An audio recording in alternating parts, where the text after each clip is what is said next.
Welcome to 360 Tamil. இப்போ நம்ம save the tigers அப்படின்ற ஒரு வெப் சீரிஸோட எக்ஸ்பிளனேஷன் பத்தி தான் பார்த்துட்டு இருக்கோம்.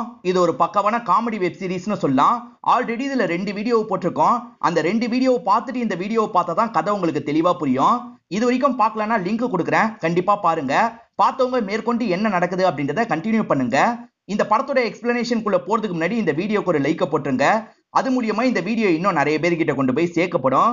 இப்ப டைம் வேஸ்ட் பண்ணாம நம்ம நேரடியா எக்ஸ்பிளனேஷனுக்குள்ள போயிடலாம். இவங்க 3 பேர் தான் அம்சாவை கடத்திருக்காங்க அப்படின்ற மாதிரி போலீஸ் இன்ஸ்பெக்டரா இவங்களை லாக் பண்ணிருப்பாரு. இப்ப பயங்கரமா இவங்களை டார்ச்சர் பண்ணிட்டு இருக்காரு. என்கிட்டயே இவ்வளவு நேரம் பேசி ஏமாத்திருக்கீங்களே அப்படின்ற மாதிரிலாம் திட்டுறாரு. சார் சத்தியமா எங்களுக்கு எதுவுமே தெரியாது அப்படின்ற மாதிரி இவங்க சொல்லிட்டு இருக்காங்க. இந்த தகவல்லாம் ஒரு டிவி சேனலுக்கு தெரிய வந்துருது. இவன் வேற என்ன போன் பண்ணி கலாய்ச்சான், இவனை விட மாட்டேன் அப்படின்ற மாதிரிலாம் சாண்டின்றவர் சொல்றாரு. இப்ப இவங்க 3 பேருமே அந்த பொண்ணை கடத்திருக்காங்க, ரேப்லாம் கூட பண்ணிருக்க வாய்ப்பு இருக்குன்னு போலீஸ் சந்தேகப்படுறாங்கன்ற மாதிரி நியூஸ்ல கவர் பண்ணி சொல்லிட்டு இருக்காரு. இவங்க 3 பேருமே நேத்து நைட்டு என்ன நடந்தது அப்படின்றத இன்ஸ்பெக்டர் கிட்ட சொல்ல ஆரம்பிக்கிறாங்க. நமக்கும் விஷுவலா காட்டுறாங்க. ஆட்கள் துரத்துவாங்க. அதனால இவங்க 3 பேருமே மாடிக்கு வந்து ஒளிஞ்சுக்கிறாங்க. அப்பதான் அம்சா இருக்காங்கல்ல, மாடியில இருந்து குதிக்கிறதுக்காக நின்னுட்டு இருக்காங்க. மேடம் உங்களுக்கு என்ன ஆச்சு அப்படின்ற மாதிரி இவங்க பேச்சு கொடுக்குறாங்க. அவங்க செம்ம மன கஷ்டத்துல இருக்காங்க போல. அவங்க கஷ்டத்தெல்லாம் சொல்ல ஆரம்பிக்கிறாங்க.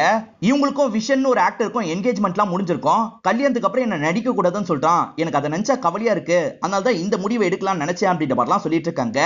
அதுக்கு இந்த இடத்துல இருக்க ரவி இருக்காரு பாத்தீங்களா, மேடம் வாழ்க்கைன்றது சீட்டு கட்டு மாதிரி தான். ஒரு காடை பார்க்கும் போது சோகமா இருக்கும், இன்னொன்னு காடை பார்க்கும் போது சந்தோஷமா இருக்கும். இதுக்காகலாம் சாக கூடாது அப்படின்ற மாதிரி அவங்கள சமாதானம் பத்தி இருப்பாரு. அவங்களும் சரின்ற மாதிரி ஏத்திருப்பாங்க. சார் இவ்வளவுதான் எங்களுக்கு தெரியும், அதுக்கப்புறம் சரக்கச்சல்ல எல்லாமே மறந்துருச்சுன்னு சொல்றாங்க. அதுக்கப்புறம் தாண்டா நீங்க கொலை பண்ணிருக்கீங்கன்ற மாதிரி போலீஸும் திட்டுறாரு. இவங்க 3 பேர் தான் சம்பந்தப்பட்டிருக்காங்க நியூஸ் சேனல் எல்லாம் போடுறாங்கல்ல. இப்ப 3 பேரோட ஒய்ஃபுங்களும் இந்த விஷயத்தை பாத்துறாங்க. இப்ப எல்லாருமே சேர்ந்த மாதிரி வேகமா போலீஸ் ஸ்டேஷனுக்கு வந்துடுறாங்க. எங்க 3 பேரோட ஹஸ்பண்ட்ஸும் ரொம்ப நல்லவங்க, அவங்க கண்டிப்பா இந்த தப்ப பண்ணிருக்க வாய்ப்பு இல்ல அப்படின்ற மாதிரி பேசிட்டு இருக்காங்க. இந்த இடத்துல தான் விஷயம் இருக்காரு. உங்க 3 பேரோட ஹஸ்பண்டும் பண்ணலனா யார் அம்சாவை கடத்தினா அதுக்கு பதில் சொல்லுங்க அப்படின்ற மாதிரிலாம் கேட்டுட்டு இருக்காரு. இப்பதான் ரவியோட மாட்டுக்கொட்டையை நமக்கு காட்டுறாங்க. ரவி அம்மா இருக்காங்கல்ல, நீ யாருமான்ற மாதிரி ஒரு பொண்ணு எழுப்புறாங்க. பார்த்தா ஆக்டர்ஸ் அம்சா இங்கதான் இருக்காங்க. ரவி வீட்டை காட்டுறதுக்காக கூட்டு வந்தாரு, போதையில இங்கேயே படுத்து தூங்கிட்டேன் போல அப்படின்ற மாதிரி சொல்றாங்க. இப்ப நியூஸை செக் பண்றாங்க. அப்பதான் 3 பேருமே அடி வாங்கிட்டு இருக்கிறது உங்களுக்கு தெரிய வருது. இவங்கள வேக வேகமா போலீஸ் ஸ்டேஷனுக்கு வந்துடுறாங்க. அவங்க 3 பேருமே எந்த தப்புமே பண்ணல, சொல்ல போனா எனக்கு ஹெல்ப் தான் பண்ணாங்க அப்படின்ற மாதிரிலாம் இவங்க இன்ஸ்பெக்டர் கிட்ட சொல்லிட்டு இருக்காங்க. இதனால இன்ஸ்பெக்டர் என்ன பண்றாருன்னா இவங்க 3 பேரையும் ரிலீஸ் பண்ணிடுறாரு. இவங்க 3 பேருமே இன்ஸ்பெக்டர் மேல கோவப்படுறாங்க. ஜாலியா பேசிட்டு எங்களையே அந்த அளவுக்கு மோசமா அடிச்சல, உன் ஒய்ஃப் கிட்ட மாட்ட வச்சு உன்னை அடி வாங்க வைக்கல, எங்க பேரை மாத்திக்கிறோம் அப்படின்ற மாதிரி இவங்க 3 பேருமே கோவமா கிளம்ப ஆரம்பிக்கிறாங்க. விஷயம் ஆக்டர்ஸ் கிட்ட பேசலாம்னு நினைக்கிறாரு. ஆனா அம்சா இருக்காங்கல்ல, நேரடியா மீடியா கிட்ட பேசுறாங்க. எனக்கும் அவருக்கும் கல்யாணம் நடக்க போறது இல்ல அப்படின்ற மாதிரி சொல்றாங்க. ஏமாவோட அம்மா இருக்காங்கல்ல, ஏமா கிட்ட ஒரு முக்கியமான விஷயத்த சொல்றாங்க. அம்மா ஒரு கிளப்ல இருப்பாங்க, அந்த கிளப்ல இருக்க ஒருத்தர லவ் பண்றாங்க, அவரை கல்யாணம் பண்ணிக்கலாம் நினைக்கிறேன் அப்படின்ற மாதிரிலாம் சொல்றாங்க. ஏமாக்கு பெருசா பிரச்சனை இல்ல, சரின்ற மாதிரி ஏத்துக்கிறாங்க. ஏமா கேஸ் போட்டதுனால விக்ரமோட வேலை போயிருச்சுல, அதனால விக்ரம் சரியா ஏமா கிட்ட பேச மாட்டாரு. இப்ப ஏமா என்ன சொல்றாங்கன்னா, நான் வேணா அந்த கேஸை வாபஸ் வாங்கிடுறேன்னு சொல்றாங்க. அதெல்லாம் ஒண்ணும் தேவையில்ல, நான் வேற ஒரு கம்பெனியில அப்ளை பண்ணிட்டேன், சீக்கிரமாவே ஜாயின் பண்ண போறேன் அப்படின்ற மாதிரி சொல்றாரு. ரவி போலீஸ் ஸ்டேஷனுக்கு எல்லாம் போயிட்டு வந்துட்டார்ல, அதனால மாமனாரு ஆட்கள் எல்லாம் கூப்பிட்டு வந்து பிரச்சனை பண்ணிட்டு இருக்காரு. நல்ல பையன் தான் உனக்கு கல்யாணம் பண்ணி வச்சேன், நீ என்ன போலீஸ் ஸ்டேஷனுக்கு எல்லாம் போயிட்டு வந்திருக்க அப்படின்ற மாதிரி கேட்கிறாரு. அதெல்லாம் ஒரு பிரச்சனையே இல்லைன்ற மாதிரி ரவி சமாளிக்க பாக்குறாரு. ஆனா ஒய்ஃப் உள்ள புந்து என்ன சொல்றாங்கன்னா, இதுக்காக தான் வீடு மாறலாம்னு சொல்றேன். இவர் கேட்கவே மாட்டாரு, நீங்க தான் ஒரு முடிவை சொல்லணும்னு சொல்றாங்க. இப்ப எல்லாருமே சேர்ந்து வீடை மாத்தியே ஆகணும்னு சொல்றாங்க. வேற வழி இல்லாம இவர் இருக்காரு பாத்தீங்களா, சரி நீ ஆசைப்பட்ட மாதிரியே நம்ம போலான்ற மாதிரி இந்த இடத்துல ஏத்துக்கிறாரு. இவங்க 3 பேருமே அம்சா கூட க்ளோஸா இருந்திருக்காங்கன்ற மாதிரிலாம் நியூஸ்ல சொல்றாங்கல்ல. இதனால இந்த 3 ஒய்ஃபுங்களுக்கும் கஷ்டமா இருக்கு. டாக்டர் கிட்ட கன்சல்ட் பண்றதுக்காக வந்திருக்காங்க. டாக்டர் லேடி என்ன சொல்றாங்கன்னா, ரிலேஷன்ஷிப்ல 7 வருஷம் வரும்போது ஒரு பிரச்சனை வரும். இந்த 7 வருஷத்துல ரிலேஷன்ஷிப்ல ஒரு கேப் ஏற்பட்டிருக்கும். அதனால ஹஸ்பண்ட்ஸ் வேற யாரையாவது தேடி போக வாய்ப்பு இருக்கு, நீங்க தான் கவனமா பாத்துக்கணும் அப்படின்ற மாதிரிலாம் சொல்லிட்டு இருக்காங்க. அப்ப கங்கா இருக்காங்கல்ல, எனக்கும் ஹஸ்பண்டுக்கும் கல்யாணம் ஆகி 14 வருஷம் ஆயிடுச்சு, அப்ப எனக்கு பிரச்சனை இல்ல அப்படின்ற மாதிரி கேக்குறாங்க. அப்படிலாம் கிடையாது, இவங்களை விட நீ தான் ரொம்ப கவனமா இருக்கணும் அப்படின்ற மாதிரி டாக்டர் லேடி சொல்றாங்க. இவங்க 3 பேருமே சரின்ற மாதிரி இந்த இடத்துல ஏத்துக்கிறாங்க. எப்பவுமே விக்ரம் தான் பொண்ணை டிராப் பண்ணுவாரு, ஆனா இந்த வாட்டி ஏமா இருக்காங்கல்ல, நான் பொண்ணை டிராப் பண்ணிடுறேன், நீங்க வேலை இருந்தா பாருங்கன்னு சொல்லிட்டாங்க. சரின்ற மாதிரி இவரும் ஏத்துக்கிறாரு. என்ன அதிசயமா இருக்குன்ற மாதிரி யோசிக்கிறாரு. இவர் சேர வேண்டிய இடத்துல வந்து வேலைக்கு சேர்ந்துடுறாரு. பாஸ் இருக்காரு பாத்தீங்களா, ஒரு பொண்ணு அறிமுகப்படுத்தணும் அப்படின்ற மாதிரி அரிகான்ற ஒரு பொண்ணு அறிமுகப்படுத்துறாரு. நீ இவ கூட சேர்ந்து தான் வேலை பார்க்க போற அப்படின்ற மாதிரியும் சொல்றாரு. ஏமாவும் டீச்சரை பார்த்து பேசுறதுக்காகலாம் வந்திருக்காங்க. டீச்சர் இருக்காங்கல்ல, உங்க பொண்ணு படிப்புல ரொம்ப கெட்டிக்காரி அப்படின்ற மாதிரி பயங்கரமா புகழ்ந்து பேசுறாங்க. உங்க பொண்ணு நிறைய டிராயிங் காம்படிஷன்ல ஜெயிச்சிருக்கா அப்படின்ற மாதிரி அந்த டிராயிங் எல்லாம் காட்டுறாங்க. அம்மா கூட க்ளோஸா இருக்க மாதிரி தான் எல்லா டிராயிங்கும் வரைஞ்சிருக்கா. இதை பாக்குற இவங்களும் ஃபீல் பண்றாங்க. உன் பாசத்தை இவ்வளவு நாள் புரிஞ்சுக்காம இருந்திருக்கனே அப்படின்ற மாதிரி பொண்ணுக்கு முத்தம்லாம் கொடுக்குறாங்க. ராகுலும் ஒய்ஃபு கூட மாமியார் வீட்டுக்கு வந்திருக்காரு. இவர் வேலை பார்க்காம இருக்காருல்ல, அதனால மாமியாருக்கு இவரை சுத்தமா பிடிக்கவே பிடிக்காது. இன்டைரக்டா வேலைக்காரியை திட்டுற மாதிரி இவரை போட்டு திட்டிட்டு இருக்காங்க. இவருக்கும் ஒரு ஸ்டேஜ்ல புரிஞ்சிருது, நான் எழுதிட்டு இருக்க கதையை பாதியிலேயே விட்டுட்டு வந்துட்டேன், அதை எழுதுறதுக்காக போக போறேன்ற மாதிரி வேகமா இங்க இருந்து கிளம்பிடுறாரு. அப்படியே கட் பண்ணி நமக்கு ரவியை காட்டுறாங்க. ரவி டிவில எல்லாம் வந்து கொஞ்சம் பப்ளிசிட்டி கிடைச்சிருக்குல்ல, அதனால தான் எம்எல்ஏ பாக்குறதுக்காக கூப்பிட்டுருக்காரு. வர கவுன்சிலர் எலெக்ஷன்ல நீ தான் நிக்க போறன்னு சொல்லிட்டாரு. இதை கேட்கிற ரவியும் பயங்கரமா சந்தோஷப்படுறாரு. சரி, அந்த ஆக்டர்ஸ் கிட்ட இன்னும் பேசுறியான்னு கேக்குறாரு. அடிக்கடி மேடம் கால் பண்ணுவாங்கன்ற மாதிரி ரவி சொல்லிட்டாரு. அப்ப மேடத்தை எனக்காக பிரச்சாரம் பண்ண சொல்லு அப்படின்ற மாதிரி அவரும் சொல்லிட்டாரு. இப்பதான் உங்க வீடியோ கால்ல கனெக்ட் ஆயிடுறாங்க. ஷூட்டிங்ல தான் இருக்காங்க போல. நீ சொன்ன விஷயத்தை தான் ஃபாலோ பண்றேன், லைஃப் நல்லா போகுது அப்படின்ற மாதிரிலாம் சொல்றாங்க. மேடம், நான் கட்சி ஆபீஸ்க்கு தான் வந்திருக்கேன், சார் கிட்ட பேசுங்கன்ற மாதிரி எம்எல்ஏ கிட்ட பேச வைக்கிறாரு. இந்த எம்எல்ஏ இருக்காரு பாத்தீங்களா, பயங்கரமா அவங்க கிட்ட வலிஞ்சிட்டு இருக்காரு. இதனால அவங்களும் அவாய்ட் பண்ணணும்னு நினைக்கிறாங்க. அடுத்த டேக்குக்கு டைம் ஆயிடுச்சு, நான் கிளம்புறேன்ற மாதிரி காலை கட் பண்ணிடுறாங்க. என்னடா இவ என்கிட்ட சரியாவே பேச மாட்டா அப்படின்ற மாதிரி எம்எல்ஏ கேக்குறாரு. அதெல்லாம் ஒண்ணு இல்லைன்னு, பிரச்சாரம் பண்றதுக்கு நான் கூட்டு வரேன் அப்படின்ற மாதிரி இவரும் சொல்றாரு. ராகுல் வீட்டுக்கு பக்கத்துல ஆர்த்தின்னு ஒருத்தங்க புதுசா குடி வந்திருக்காங்க. அவங்களோட நாய் இருக்கு பாத்தீங்களா, ராகுல் வீட்டுல அசிங்கம் பண்ணிருது. என்னங்க உங்க நாய் என்னோட வீட்டுக்கிட்ட அசிங்கம் பண்ணிருக்குன்னு கோவப்படுறாரு. நாய்னா அப்படிதான், இதுக்கெல்லாம் கோவப்படுவீங்களா, நீங்க கிளீன் பண்ணிக்கோங்கன்ற மாதிரி கிளம்பிடுறாங்க. இவர் பயங்கரமா டென்ஷன் ஆகுறாரு. இப்ப உள்ள நுழைஞ்சா லட்சுமி இருக்காங்கல்ல, பக்கத்து வீட்டு வேலைக்காரிங்க கூட எல்லாம் ஜாலியா கேம் விளையாடிட்டு இருக்காங்க. இவரை பார்த்தோன்னா மத்தவங்க எல்லாம் பயப்படுறாங்க. அமைதியா இங்க இருந்து கிளம்பிடுறாங்க. நாங்க இல்லாத சமயம் இதுதான் பண்ணிட்டு இருக்கியான்ற மாதிரி இவர் லட்சுமியை திட்டுறாரு. சரி, வெளியே யூரின் போயிருக்கு, கிளீன் பண்ணு அப்படின்ற மாதிரி சொல்லிட்டாரு. வீட்டுக்குள்ள வேலை பார்க்கறதுக்கு தான் எனக்கு சம்பளம் தந்திருக்காங்க, வெளியெல்லாம் பார்க்க முடியாதுன்னு சொல்றாங்க. வேற வழி இல்லாம இவர் தான் கிளீன் பண்ற வேலையெல்லாம் பார்த்துட்டு இருக்காரு. செட்டுக்கு வந்து என்ன பாருன்னு அம்சா சொல்லியிருப்பாங்க. ரவியை இவங்களை பார்த்து பேசுறதுக்காக வந்துடுறாரு. அம்சாவை பொறுத்த வரைக்கும் ஆக்ட்ரஸா பண்ணிட்டு இருக்காங்கல்ல, இதுக்கப்புறம் சோலோ ஆக்ட்ரஸா பண்ணுன்ற மாதிரி உங்களுக்கு ஆசை வருது. இதை பத்தி எல்லாம் ரவி கிட்ட ஷேர் பண்ணிட்டு இருக்காங்க. கதை தான் தேடிட்டு இருக்கன்ற மாதிரி சொல்றாங்க. ரவி என்ன சொல்றாருன்னா, எங்க கேங்ல ராகுல்னு ஒருத்தன் இருக்கான்ல மேடம், அவன் நல்லா கதை எழுதுவான், அவன்கிட்ட வேணா ட்ரை பண்ணி பாருங்கன்னு சொல்லிட்டாரு. இவங்களும் சரின்ற மாதிரி இந்த இடத்துல ஏத்துக்கிறாங்க. ரவியோட பொண்ணு டிம்பிள் ஒரு ஸ்கூல்ல படிக்கிறாங்க பாத்தீங்களா, அந்த ஸ்கூல்ல வந்து ஸ்டூடெண்ட்டுக்கான எலெக்ஷன் வரப்போது, யாரெல்லாம் கலந்துக்க போறீங்கன்னு கேக்குறாங்க. டிம்பிள் கையை தூக்குறா. டிம்பிள பிடிக்காத பொண்ணு இருக்கா பாத்தீங்களா, டிம்பிள அப்பா வச்சு கிண்டல் பண்ணிட்டு இருக்கா. இதை வச்சே உன்னை அட்டாக் பண்ணுவேன், அதனால எலெக்ஷன்ல நிக்காதன்ற மாதிரி சொல்றா. அதெல்லாம் இல்ல, நான் கண்டிப்பா நிப்பன்ற மாதிரி டிம்பிளும் சொல்றா. ரவி இருக்காரு பாத்தீங்களா, அந்த ஆக்ட்ரஸ் கொடுத்த ஆஃபரை பத்தி எல்லாம் சொல்லிட்டாரு. நம்ம இன்னைக்கு பார்ல மீட் பண்ணி சரக்கு அடிக்கலாம்னு சொல்லிட்டாரு. அதுக்கு இவர் என்ன சொல்றாருன்னா, என் வீட்டுல ஒய்ஃப் இல்ல, வீட்டுக்கே வந்துருங்கன்னு சொல்லிட்டாரு. இவங்க 3 பேருமே ராகுலோட வீட்டுல வச்சு சரக்குலாம் அடிக்கிறாங்க. அம்சாக்கே கதை எழுத போறோன்ற மாதிரி ராகுல் இந்த இடத்துல சந்தோஷப்படுறாரு. இப்பதான் ஒருத்தர் எதையோ தரதுக்காக வராரு. இவர் போட்ட வீடியோனால தான் இவங்க மாட்டிருப்பாங்க. அதனால இவரை புடிச்சு கத்திட்டு இருக்காங்க. இவரும் சாரி சொல்லி இவங்க கூட சேர்ந்த மாதிரி சரக்கு அடிச்சிட்டு இருக்காரு. இப்பதான் கஸ்டமர் கிட்ட இருந்து கால் வருது. மேனேஜர் தான் சிக்கன் ஆர்டர் பண்ணிருக்காரு போல, இன்னும் எதுக்காக கொண்டு வராம இருக்கேன்னு கேக்குறாரு. எது நீங்க தான் ஆர்டர் பண்ணீங்களா அப்படின்ற மாதிரி இவர் ஷாக் ஆகுறாரு. இவர் தெரியாதனமா ராகுல் கிட்ட தந்திருக்காரு. ராகுல் நான் பேசிக்கிறேன் அப்படின்ற மாதிரி மேனேஜர் கிட்ட பேசுறாரு. ஆனா மேனேஜர் ஏத்துக்க மாட்டாரு. கண்டிப்பா எனக்கு தான் வேணும், சாப்பிடாம வச்சிருங்கன்னு சொல்றாரு. ஒய்ஃப் கிட்ட போட்டு குத்தார்ல, அந்த கோவம் வேற ராகுலுக்கு இருக்கும். அதனால பிளாட்டுக்கு வாங்கன்ற மாதிரி சொல்லிடுறாரு. அவர் வந்ததுக்கு அப்புறம் எதுக்காக ஒய்ஃப் கிட்ட போட்டு கொடுத்தீங்கன்னு கேக்குறாரு. இவரை கொஞ்சம் கவனிங்கன்ற மாதிரி ஃப்ரெண்ட்ஸ் கிட்ட சொல்றாரு. அதனால ஃப்ரெண்ட்ஸ் எல்லாருமே சேர்ந்த மாதிரி மேனேஜரை போட்டு பயங்கரமா அடிக்கிறாங்க. என்ன விடுங்கடா அப்படின்ற மாதிரி மேனேஜரும் தப்பிச்சு இங்க இருந்து ஓடுறாரு. எலெக்ஷன் செலவுக்காக 10 லட்சம் ரூபாய் கேட்டிருப்பாங்க. என்ன பண்றதுன்னு ரவி யோசிக்கிறாரு. இப்போ ஒய்ஃப் இருக்காங்கல்ல, நம்ம பிளாட்டை பார்க்க போலான்ற மாதிரிலாம் சொல்லிட்டு இருக்காங்க. அப்பதான் இவங்க பையன் மும்முரமா கடவுள் கிட்ட வேண்டிட்டு இருக்கான். அப்படி என்னடா கடவுள் கிட்ட வேண்டிட்டு இருக்க அப்படின்ற மாதிரி இவர் கேக்குறாரு. பாட்டி சாவனம் தான் வேண்டிட்டு இருக்கான்னு சொல்றான். எதுக்காகடா என்னோட அம்மாவை சாவடிக்க பாக்குறேன்னு கேக்குறாரு. பாட்டி செத்தா லீவ் கிடைக்கும்ல, அதனால தான் அப்படின்ற மாதிரி சொல்றான். டே, நீ லீவ் வேணா எத்துக்கோடா, தேவையில்லாம என்னோட அம்மாவெல்லாம் சாவடிக்காதான்னு சொல்றாரு. ராகுலும் அம்சாவை மீட் பண்றதுக்காக வந்திருக்காரு. நீ நினைச்ச மாதிரியே கதையை ரெடி பண்ற அப்படின்ற மாதிரி சொல்றாரு. அவங்களும் ப்ரொடியூசர் மூலியமா இவருக்கு அட்வான்ஸ் மாதிரி காசை தந்துடுறாங்க. இவரும் பயங்கரமா சந்தோஷப்படுறாரு. இதுக்கு நீ தான் காரணம் ரவி கிட்ட சொல்றாரு. இப்ப ரவி இருக்கார்ல, ஒய்ஃபு கூட பிளாட்டை பாக்குறதுக்காக வந்துடுறாரு. அங்க இருக்கவங்களும் எப்படியாவது சேல் பண்ணிடணும்னு நினைக்கிறாங்க. அதனால ஐஸ் வைக்கிற மாதிரிலாம் பேசிட்டு இருக்காங்க. ஒய்ஃபுக்கு ரொம்பவே பிடிச்சிருது. நம்ம சீக்கிரமா அட்வான்ஸை தந்துடலாம் அப்படின்ற மாதிரிலாம் சொல்றாங்க. விக்ரமும் அரிக்காவும் சேர்ந்து வேலை பார்த்துட்டு இருக்காங்கல்ல, அரிக்காக்கு லைட்டா விக்ரமா பிடிக்க ஆரம்பிச்சிருது. அப்படியே கட் பண்ணி நமக்கு ராகுல காட்டுறாங்க. ராகுலும் ஆபீஸ்க்கு போற மாதிரி ரெடி ஆயிருக்காரு. ஒரு ஜோஷியர் கிட்ட எந்த வழியா ஆபீஸ்க்கு போனா கரெக்டா இருக்கும்னு கேக்குறாரு. அவர் டைரக்ஷன்லாம் சொல்றாரு. அதுக்கேத்த மாதிரி இவர் போறாரு. இவர் வேலைக்கு போக போறாரா அப்படின்ற மாதிரி லட்சுமி கவனிக்கிறாங்க. இவருக்கு ஆராத்தி எல்லாம் எடுத்துட்டு இருக்காங்க. பார்த்தா இவர் இருக்காருல, ஒரு ரூம்குள்ள தான் போறாரு. என்ன ரூம்குள்ள போறீங்கன்னு கேக்குறாங்க. இங்கதான் வேலை பார்க்க போறேன்னு சொல்றாரு. இதுக்காக தான் தேவையில்லாம ஆராத்தி எல்லாம் எடுத்தனா அப்படின்ற மாதிரி இவங்க யோசிக்கிறாங்க. இவர் ஸ்கிரிப்டை டைப் பண்ணிட்டு இருக்கும் போது வெளியே நாய் குலைக்கிற சவுண்டு கேக்குது. இந்த நாய் வேற அப்படின்ற மாதிரி கோவப்பட்டு இவர் வெளியே வந்துடுறாரு. மேடம், எப்ப பாரு நாய் சத்தம் போட்டுக்கிட்டே இருக்கு, வீட்டுல மனுஷன் வேலை பார்க்கறதா இல்லையான்ற மாதிரிலாம் கேக்குறாரு. பிளாட்ல நாய் அலோவ் பண்ணுவேன்னு சொன்னதுனால தான் இந்த பிளாட்டுக்கே வந்தன்ற மாதிரி அவங்க சொல்றாங்க. இப்ப மேனேஜர் வரும்போது இவர் மேனேஜர் கிட்ட ஹெல்ப் எல்லாம் கேக்குறாரு. ஆனா இவர் அடிச்சதுனால மேனேஜர் இவர் மேல கோவமா இருக்காரு. அதனால ஆர்த்திக்கு சப்போர்ட் பண்ற மாதிரி தான் பேசுறாரு. அப்படிதான் நாய் இருக்கும், உனக்கு வேணா நீ வேணா காலி பண்ணிக்கோன்ற மாதிரி சொல்றாரு. ரவி கூடிய சீக்கிரத்துல கவுன்சிலர் ஆக போறாருல, அத பத்தி எல்லாம் ஒய்ஃப் கிட்ட சொல்றாரு. அப்படியே ஒய்ஃப் கூட ரொமான்ஸ் பண்றதுக்கு ட்ரை பண்றாரு. இன்னைக்கு அதெல்லாம் வேலைக்கு ஆகாது, நான் கிளப்புக்கு போக போறேன்னு சொல்றாங்க. இது உனக்கு ஃப்ரெண்ட்ஸ் இருக்காங்களா, யார் அந்த ஃப்ரெண்ட்ஸ் அப்படின்ற மாதிரி கேக்குறாரு. ஏன் உங்களுக்கு மட்டும் தான் ஃப்ரெண்ட்ஸ் இருப்பாங்களா, உங்களுக்கு ஃப்ரெண்ட்ஸா இருக்க உங்களோட ஒய்ஃப் தான் எனக்கு ஃப்ரெண்ட் அப்படின்ற மாதிரி சொல்றாங்க.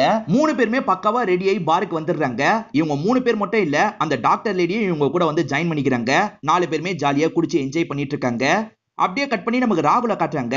சூப்பர் ஹீரோ மாதிரி கதை ரெடி பண்ணுங்கன்னு சொல்லியிருப்பாங்க. அதுக்கேத்த மாதிரி இவரும் கதையெல்லாம் பயங்கரமா எழுதிட்டு இருக்காரு. அரிகா வேலையை முடிக்க லேட் ஆயிடும், ரொம்ப பசிக்குது அப்படின்ற மாதிரி சொல்றாங்க. இந்த டைம்ல எந்த ஹோட்டலுமே இருக்காது அப்படின்ற மாதிரி இவர் சொல்றாரு. கவலைப்படாத, இங்க இருக்கிறத வச்சு நான் ஏதாவது ரெடி பண்றேன் அப்படின்ற மாதிரி இவரும் ரெடி பண்ற வேலையெல்லாம் பாக்குறாரு. இவங்களும் அவரையே கவனிச்சிட்டு இருக்காங்க. அவரை லைட்டே உங்களுக்கு பிடிக்க ஆரம்பிச்சிருது. பையன் ஒரு பக்கமா படுக்க மாட்டான், திரும்பி திரும்பி படுத்து ரவியை டிஸ்டர்ப் பண்ணிக்கிட்டே இருக்கான். ரவிக்கு தூக்கமே வர மாட்டேங்குது. ஒய்ஃபுக்கு கால் பண்ணி பேசுறாரு. நீ எப்பதான் வருவ, டார்ச்சர் பண்றான்னு சொல்றாரு. கிளம்பிட்டேன், கொஞ்ச நேரத்துல வந்துருவான்னு சொல்றாங்க. இப்ப 4 பேருமே சேர்ந்த மாதிரி கார்ல ஏறுறாங்க. பார்த்தா அந்த கார்ல சாண்டி தான் டிரைவ் பண்றதுக்காக உட்காந்து இருக்காரு. சார், நீங்க டிவில எல்லாம் வருவீங்கல்ல அப்படின்ற மாதிரி இவங்க 3 பேர் கேக்குறாங்க. ஆமா, டிவில வரவர் தான், இவர் தான் என்னோட ஹஸ்பண்ட் அப்படின்ற மாதிரி டாக்டர் லேடி சொல்றாங்க. இப்ப மாதிரியும் போதையில வீட்டுக்கு வராங்க. இவர் சூப்பர் ஹீரோ கதை எழுதிட்டு இருக்காருல, அதனால அந்த கெட்டப்ல இருக்காரு. கொஞ்சம் வெயிட் போட்டாலும் ஆள் நல்லா தான் இருக்குன்ற மாதிரி அவங்க சொல்றாங்க. இந்த இடத்துல இவங்க 2 பேருமே சந்தோஷமா இருக்க ஆரம்பிச்சிடுறாங்க. இப்ப கங்காவும் போதையில வீட்டுக்கு வராங்க. என்ன சேர்ந்து குடிக்கலாம் செஞ்சிருக்கியா அப்படின்ற மாதிரி கேக்குறாரு. ஆமா குடிச்சிருக்கேன் அப்படின்ற மாதிரி சொல்றாங்க. அதே மாதிரி ஹஸ்பண்ட் கூட ரொமான்ஸ் பண்ண ஆரம்பிக்கிறாங்க. இந்த இடத்துல ஏமா வீட்டுக்கு வராங்க, பார்த்தா ஹஸ்பண்ட் இன்னும் வீட்டுக்கு வராம இருக்காரு. ஹஸ்பண்ட் இவங்களும் சேர்ந்து வெளியெல்லாம் போயிருப்பாங்கல்ல, அந்த பழைய வீடியோலாம் பார்த்து இவங்க லைட்டா ஃபீல் பண்ணிட்டு இருக்காங்க. சரி ஹஸ்பண்டுக்கு கால் பண்ணலாம் அப்படின்னு கால் பண்றாங்க. ஆனா விக்ரம் அரிகா கூட சேர்ந்த மாதிரி பேசிட்டு இருக்காரு. இவங்க கால் பண்றதை கவனிக்க மாட்டாரு. இவங்க 3 பேருமே பார்ல மீட் பண்ணி பேசிட்டு இருக்காங்க. ரவி கிட்ட காசு வாங்குறதுக்காக அந்த கட்சியை சேர்ந்தவர் வந்துடுறாரு. ரவியும் வச்சிருக்க 10 லட்சம் ரூபாய் அவர்கிட்ட கொடுத்து விட்டுறாரு. குடிச்சிட்டு வந்த ஒய்ஃபுங்க கூட ரொமான்ஸ் எல்லாம் நடந்தது பாத்தீங்களா, அதை பத்தி ரவியும் ராகுலும் பேசிட்டு இருக்காங்க. ராகுல் என்ன சொல்றாருன்னா, இன்னைக்கும் அந்த சம்பவத்தை பண்ண போறேன், மல்லிப்பூலாம் வாங்கிட்டு தான் போக போறேன்னு சொல்றாரு. இப்ப மல்லிப்பூலாம் வாங்கி வெயிட் பண்ணிட்டு இருக்காரு. பார்த்தா மாமியாரும் மாமனாரும் வீட்டுக்கு வந்திருக்கிறது தெரிய வருது. அத்தை நீங்க எப்போ வந்தீங்க அப்படின்ற மாதிரி இவர் கேக்குறாரு. அப்புறமா சமயம் கிடைக்கும் போது எடுத்துக்கலாம் ஃப்ரிட்ஜுக்குள்ள வச்சிடுறாரு. அரிகாவும் ஒரு ஆடுக்கான ஐடியாவை யோசிச்சிருப்பாங்க. அதை பத்திலாம் கம்பெனி கிட்ட சொல்லிட்டு இருக்காங்க. அவங்களுக்கு பெருசா இது பிடிக்கல, கிளம்பலான்ற மாதிரி யோசிக்கிறாங்க. அப்பதான் விக்ரம் உள்ள புந்து பேச ஆரம்பிக்கிறாரு. இவங்க சொல்ல நினைக்கிறத இன்னும் டீட்டெயிலா சொல்றேன் அப்படின்ற மாதிரி சொல்றாரு. இவர் சொல்லும் போது இவங்களுக்கு பிடிச்சிருது. இத கண்டிப்பா நம்ம பண்றோம் அப்படின்ற மாதிரிலாம் ஏத்துக்கிட்டு போறாங்க. அரிகாவும் விக்ரமுக்கு நன்றி எல்லாம் சொல்லிட்டு இருக்காங்க. ராகுல் இருக்காரு பாத்தீங்களா, ஒய்ஃப் கூட ரொமான்ஸ் பண்றதுக்கு ட்ரை பண்ணிட்டு இருக்காரு. ஆனா ஒய்ஃப் நேத்து எதுவுமே நடக்காத மாதிரி நடிச்சிட்டுலாம் இருக்காங்க. ஒரு ஸ்டேஜ்ல சிரிச்சிடுறாங்க. சிரிச்சிட்ட இரு, நான் பூவை எடுத்துட்டு வந்துடுறேன் அப்படின்ற மாதிரி இவரும் வேகமா பூவை எடுக்கிறதுக்காக வந்துடுறாரு. பார்த்தா அதுக்குள்ள ஃப்ரிட்ஜ்ல வச்ச பூ காணாம போயிருக்கு. எப்படி காணாம போச்சு அப்படின்ற மாதிரி யோசிச்சுக்கிட்டே ரூம்க்கு வந்துடுறாரு. பூ காணாம போயிடுச்சுன்னு சொல்றாரு. பரவாயில்ல இருக்கட்டும் அப்படின்ற மாதிரி இவங்களும் கிஸ் பண்றதுக்காக வராங்க. அப்பன்னு பத்தி இவங்க பொண்ணு இருக்கா பாத்தீங்களா, இந்த இடத்துக்கு வந்துடுறா. நீ எதுக்காக இந்த இடத்துக்கு வந்த, தாத்தா பாட்டி ரூம்ல இருன்ற மாதிரி சொல்றாங்க. அவங்க 2 பேர் தான் அனுப்பி விட்டுட்டாங்க. நைட்டு நேரம் பாட்டி பூவெல்லாம் வேற வச்சிருக்காங்கன்ற மாதிரி இந்த பொண்ணு சொல்றா. ஆஹா, நம்ம வாங்கிட்டு வந்த பூ அவங்க தான் எடுத்திருக்காங்களா அப்படின்ற மாதிரி இவர் யோசிக்கிறாரு. இவங்க 2 பேருமே சத்தமா சிரிச்சிட்டு இருக்காங்க. அரிகாவும் விக்ரமும் ஒரு பாருக்கு வந்திருக்காங்க. நான் சொல்லும் போது ஓகேவாவுல, நீ சொல்லும் போது எப்படி ஓகே வச்சுன்னு கேக்குறாங்க. ஏன்னா நீ பிராக்டிகலா நடக்கிறத சொன்ன, ஆனா நடக்க வாய்ப்பே இல்லாததை நான் சொன்னேன். அட்வர்டைஸ்மெண்ட்டுக்கு இப்படி இருந்தாதான் நல்லா இருக்கும், அதனாலதான் ஒர்க் அவுட் ஆச்சு அப்படின்ற மாதிரி சொல்றாரு. இப்ப ஆரிகா எந்திரிச்சு டான்ஸ்லாம் ஆடுறாங்க. நீயும் வான்ற மாதிரி கூப்பிடுறாங்க. இவர் நான்லாம் வேணான்ற மாதிரி தயங்குறாரு. ஒரு ஸ்டேஜ்ல இவரும் அவங்க கூட சேர்ந்த மாதிரி டான்ஸ் ஆடுறாரு. இவங்க 2 பேருமே ஜாலியா இந்த இடத்துல டான்ஸ்லாம் பண்ணிட்டு இருக்காங்க. ஆர்த்திய பழி வாங்கணும்ன்றதுக்காக ராகுல் இருக்காரு பாத்தீங்களா, ரவி மூலியமா ஒரு கண்ணுக்குட்டியை இந்த இடத்துக்கு கொண்டு வந்துடுறாரு. இதான் என்னோட பெட்டுன்ற மாதிரி எல்லார்கிட்டயும் சொல்லிட்டு இருக்காரு. இத பாக்குற மேனேஜர் டென்ஷன் ஆயிடுறாரு. கண்ணுக்குட்டியெல்லாம் அலோவ் பண்ண முடியாதுன்னு சொல்லிட்டாரு. பெட்டுனா பெட்டு தான், இதுவும் பெட்டு தான் அப்படின்ற மாதிரி சொல்லிட்டாரு. இதனால இவங்க 2 பேராலையும் எதுவுமே சொல்ல முடியல.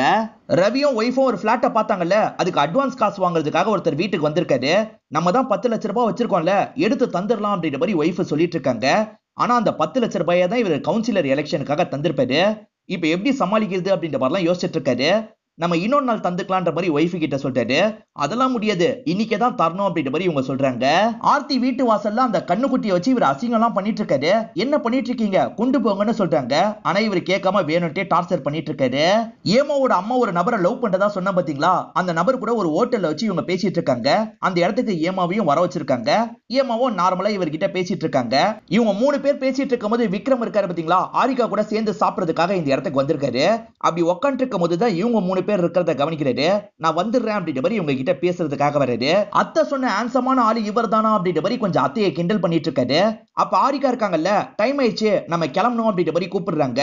சரின்ற மாதிரி இவரும் ஆரிகா கூட கிளம்புறதுக்காக போறாரு. இவர் ஆரிகா கூட சேர்ந்து வந்திருக்கிறத இப்பதான் ஒய்ஃப் கவனிக்கிறாங்க.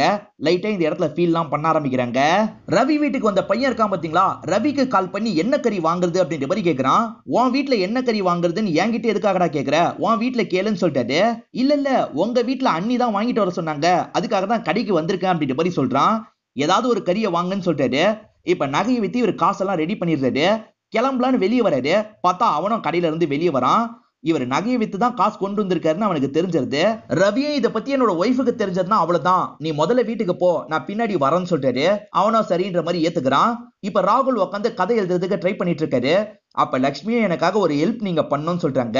ஆட்டோக்கு பின்னாடி ஸ்லோகன் எழுதுவாங்க பாத்தீங்களா, அந்த மாதிரி 100 ஆட்டோக்காரங்க கிட்ட பேசி வச்சிருக்கேன். ஒவ்வொருத்தரும் 100 ரூபாய் தரதா சொல்லியிருக்காங்க. எனக்கு 10,000 ரூபாய் கிடைக்கும், உங்களுக்கு 1000 ரூபாய் சம்பளமா தரேன் அப்படின்ற மாதிரி சொல்றாங்க. எவ்வளவு பெரிய ரைட்டரை இந்த விஷயத்தை எழுத சொல்றியா, முதல்ல போய் வேலையை பாருன்ற மாதிரி திட்டுறாரு. லட்சுமியும் இங்க இருந்து கிளம்பிடுறாங்க. ரவி ஜெயில அடி வாங்கினாரு பாத்தீங்களா, அந்த வீடியோலாம் நியூஸ்ல போட்டிருப்பாங்க. அந்த வீடியோவை பார்த்து இந்த பொண்ணு பயங்கரமா கிண்டல் பண்ணிட்டு இருக்கா. இதெல்லாம் பாக்குற டிம்பிளுக்கு கோவம் வருது. எதுக்காக இந்த மாதிரிலாம் பண்ணிட்டு இருக்க, போட்டி போட்டு ஜெயின்ற மாதிரிலாம் சொல்றா. நான் இப்படிதான் பண்ணுவேன், உனக்கு என்ன வந்தது அப்படின்ற மாதிரி அந்த பொண்ணு தனவுட்டா பேசுறா. இவங்க சண்டை போடுறத பாக்குற டீச்சரும் 2 பேருமே பிரிஞ்சு போங்கன்னு சொல்றாங்க. டிம்பிளுக்கு இதெல்லாம் பார்த்து கவலையா இருக்கு. இப்ப மாடியில இருந்து குதிக்கலாமா அப்படின்ற மாதிரிலாம் இவ பாத்துட்டு இருக்கா. இப்ப ரவி வீட்டுக்கு வரும்போது ஒய்ஃப் இருக்காங்க பாத்தீங்களா, அந்த பையனுக்கு மேக்கப் எல்லாம் போட்டு விட்டுட்டு இருக்காங்க. இப்ப இவரும் அட்வான்ஸ் காசை தந்துடுறாரு. என் கண்ணிலே நீ படக்கூடாது, கிளம்புடா அப்படின்ற மாதிரி சொல்றாரு. அவனும் சரின்ற மாதிரி காசை வாங்கிட்டு கிளம்பிடுறான். இப்பதான் ரவிக்கு ஸ்கூல்ல இருந்து கால் வருது. என்ன சொல்றாங்கன்னு தெரியல. ரவி ஷாக் ஆயிடுறாரு. ஒய்ஃப் என்னாச்சு அப்படின்ற மாதிரி கேக்குறாங்க. அந்த பொண்ணு மாடியில இருந்து குதிச்சுட்டான்னு நம்மள நினைக்க வைக்கிறதுக்காக தான் இந்த மாதிரி பண்றாங்க. ஆனா உண்மை என்னன்னு பாத்தீங்கன்னா, அந்த பொண்ணு வயசுக்கு வந்திருப்பா, இத பத்தி தான் சொல்லியிருப்பாங்க. இப்ப பொண்ணுக்கு ஃபங்க்ஷன் மாதிரி பிளான் பண்றாரு. அந்த ஃபங்க்ஷனுக்கு இவங்க எல்லாரையும் இன்வைட் பண்ணிருப்பாரு. எல்லாருமே இந்த இடத்துல கலந்துக்கிறதுக்காக சந்தோஷமா வந்துடுறாங்க.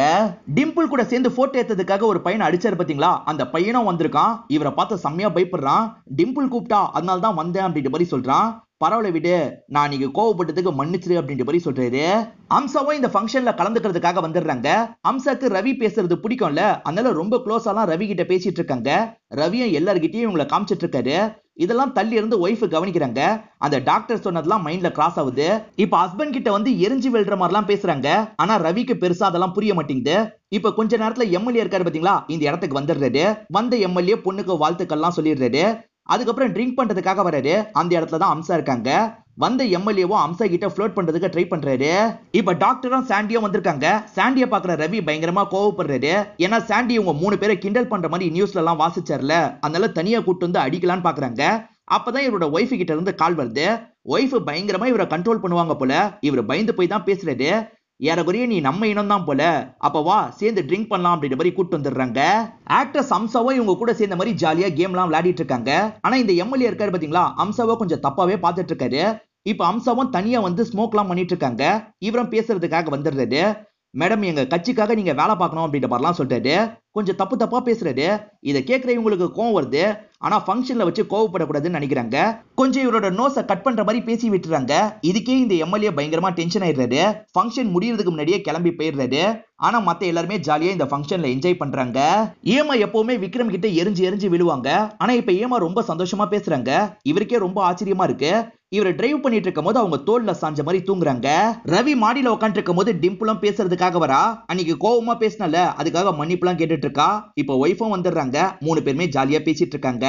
ரவியோட பையன் எப்பவுமே நிறைய சப்ஜெக்ட்ல ஃபெயில் ஆவான். இந்த வாட்டி எல்லாத்தையும் நல்ல மார்க் வாங்கியிருக்கான் அப்படின்ற மாதிரி ஒய்ஃப் காட்டுறாங்க. பரவாயில்ல, சூப்பரா படிக்க ஆரம்பிச்சிட்டே அப்படின்ற மாதிரி அந்த பையனை பார்த்து சொல்லிட்டாரு. பையெல்லாம் நல்லா படிக்கல, நான் தான் நல்லா படிக்க வச்சேன் அப்படின்ற மாதிரி சொல்லிட்டாங்க. அப்படியா, அப்போ உனக்கு gift தந்துட வேண்டியதான் அப்படின்ற மாதிரி கிஸ் பண்றதுக்காகலாம் வராரு. அப்பதான் போன் கால் வருது. இவரும் அட்டன் பண்ணி பேசுறாரு. கட்சி ஆபீஸ்ல இருந்து இவருக்கு தெரிஞ்சவர் தான் கால் பண்ணிருக்காரு. இந்த வாட்டி உனக்கு சீட்டு தர வேணான்ற மாதிரி எம்எல்ஏ முடிவு பண்ணிட்டாருன்னு சொல்றாரு. ஆரிகாவும் எப்பவுமே போல ஆபீஸ்க்கு வராங்க. விக்ரம் இருக்காரு பாத்தீங்களா, சர்ப்ரைஸ் அப்படின்ற மாதிரி கேக்க கொண்டு வந்து முன்னாடி வைக்கிறாரு. இவங்க பர்த்டேக்கு சர்ப்ரைஸ் பண்ணதுனால இவங்களும் ரொம்ப ஆச்சரியப்படுறாங்க. நமக்கு பிடிச்ச மாதிரியே இவருக்கும் பிடிச்சிருக்கு அப்படின்ற மாதிரிலாம் யோசிக்கிறாங்க. 10 லட்சம் ரூபாய் தந்தார்ல, அதை கேட்டு வாங்கிட்டு போறதுக்காக வந்திருக்காரு.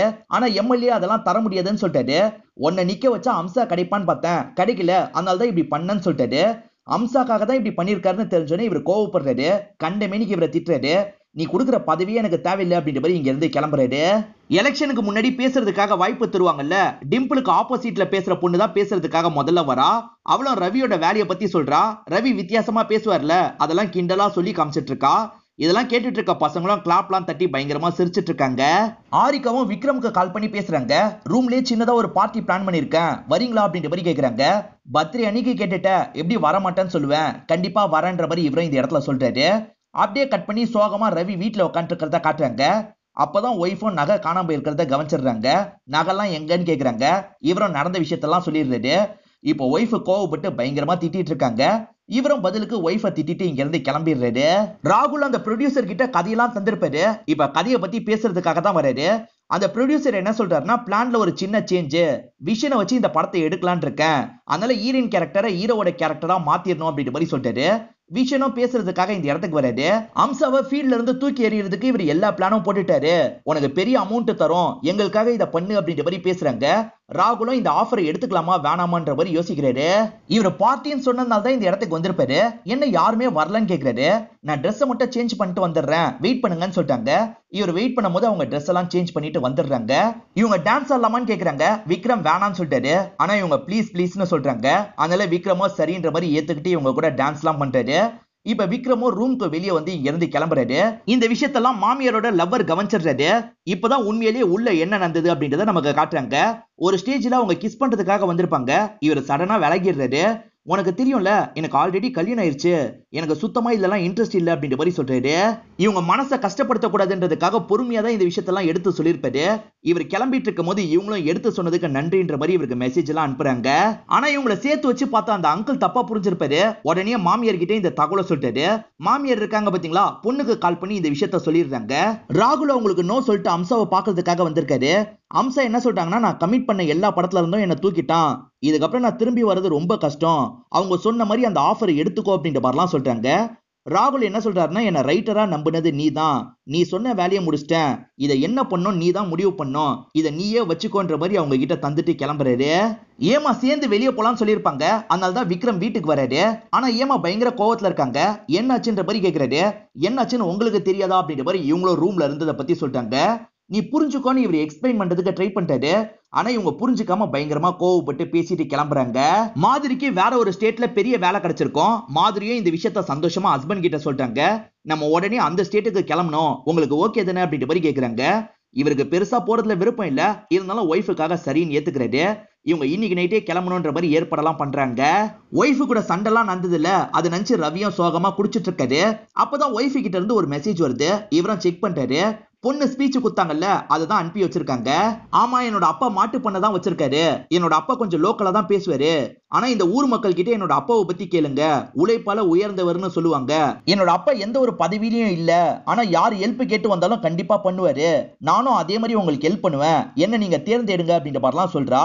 இதை கேட்கிற பேரண்ட்ஸ் பசங்க எல்லாருமே பயங்கரமா கிளாப் தட்டுறாங்க. இத பாக்குற இவரும் பயங்கரமா ஃபீல் பண்றாரு. இப்ப ரவியும் எம்எல்ஏக்கு கால் பண்ணி பேசுறாரு.